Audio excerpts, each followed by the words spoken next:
Happy Wednesday, everybody. How's it going?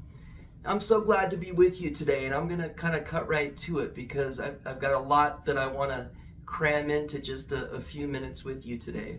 But today I want to talk about a little more about mental health and suicide.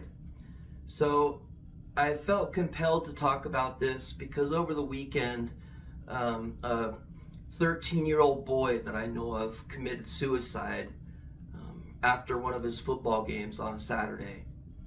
Nobody knew, nobody suspected anything, and that's just so heavy and unacceptable to me because it's preventable. It's 100% preventable.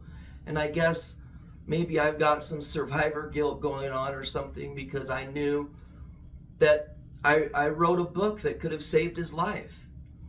And this isn't about me pressing a book. This is starting tomorrow, Thursday, September 1st, we start Suicide Prevention and Awareness Month. So it's a really good time to be talking about this. From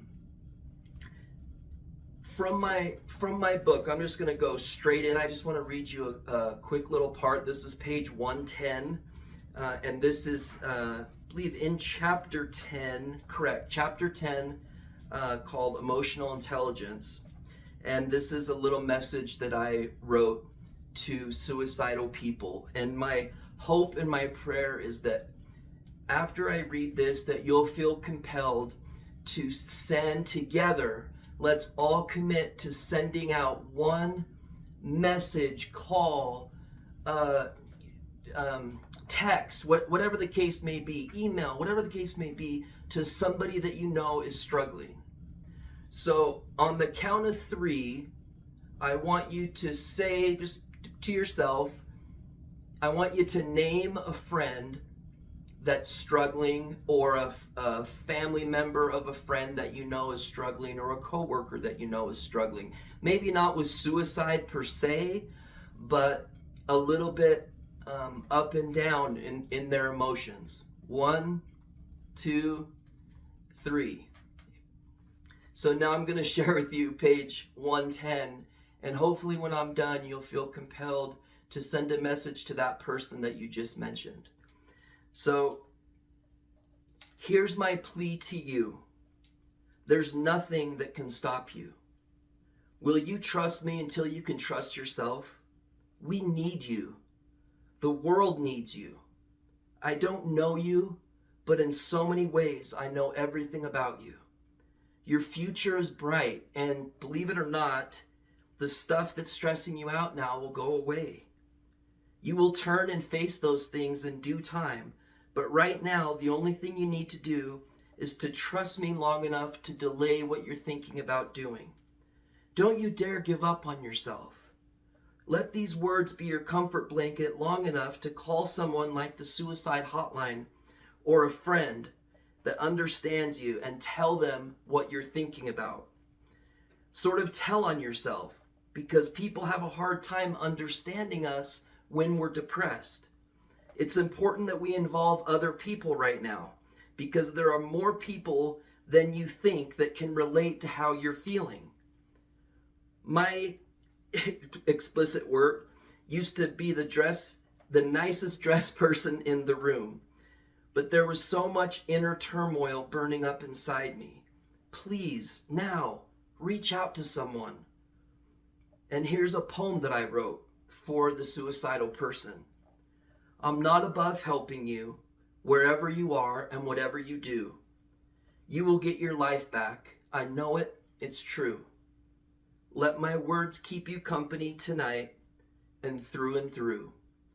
I'm worth it, and you are too. Again, that's from page 110 of Godfidence, The Art of Quiet Confidence and Emotional Intelligence. I don't care if you don't send them the book. This isn't a book plug as much as this is a help plug. You know what I suggested that family of that little boy do? I actually suggested that they read the book. And so I offered them a free copy and gave it to them. Because If you're going through anything painful, this book will help you. This book is a guide. This book is a template for living. It's a quick read. The basic text is 116 pages. That's it. And then the rest of the 90 pages or so are filled with different stories on various topics. So with September being Suicide Awareness and Prevention Month, let's do our part. Let's spread the message to somebody that we know is suffering. Just one person. That's all I ask. Just one person. Because I want to prevent the next 13-year-old from committing suicide. The next adult that's stressed out of their mind financially and they're feeling like their world is closing in. They don't need to suffer. They don't. The other thing in September, and the two go together, obviously, September is also Liam month. No, not my son, the OG Liam. LIAM, Life Insurance Awareness Month.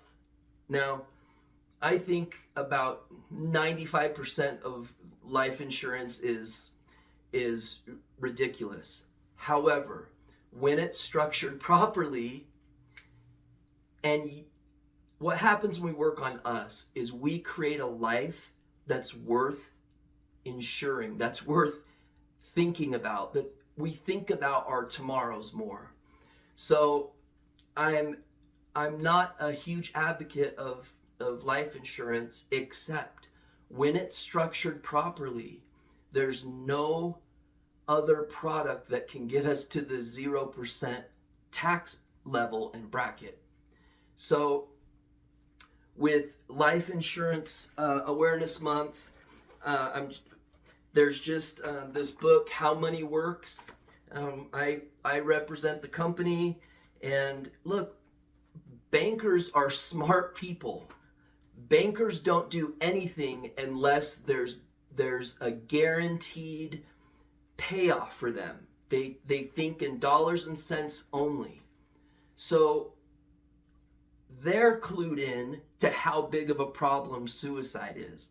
So much so that they've attached their own awareness month to the Suicide Awareness Month.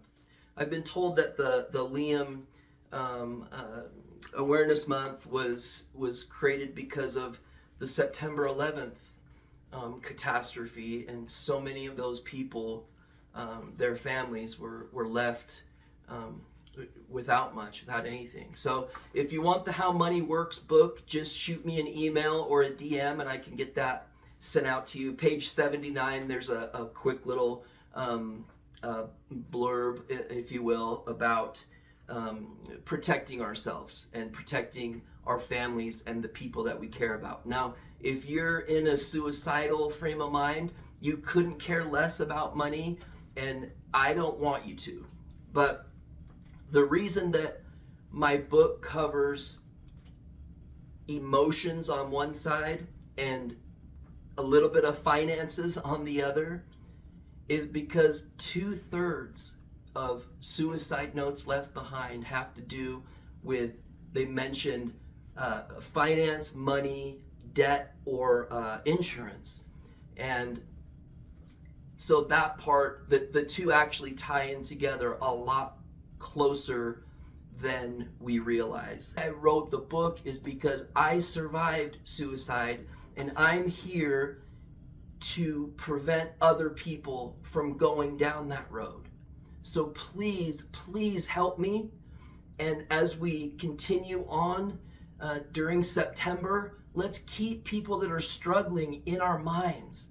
Okay, send them my bio or my handle link or whatever. Send them my name, send them my phone number, my email address, whatever you want. I'm here for them, and I'm here for you. And I'm here every Wednesday at this same time to try to provide valuable and insightful information for people like you and for the people that you love and care about. And it's a very well-rounded approach that we need, but initially us depressed person's world has shrunk to a small, usually room in most cases. Their world is so small, their walls have been closing in for years and years and months, and so there's a lot of people feeling the stress right now. The WHO estimates that 700,000 people a year commit suicide, and that at least that many attempt suicide. So we have a big problem on our hands that is preventable with a little bit of proaction. A little bit of proactivity could save somebody's life. So I know that today's message went on a little bit longer than expected, but I do a little bit longer messages twice a year, once now in the September time frame and once at the new year, to kind of reset goals and share some of my personal notes with you guys. So I hope that you have a great rest of your week. I look forward to seeing you again next week, and let's change some lives. Let's change and prevent some suicides. All my best. Talk to you soon. Bye-bye.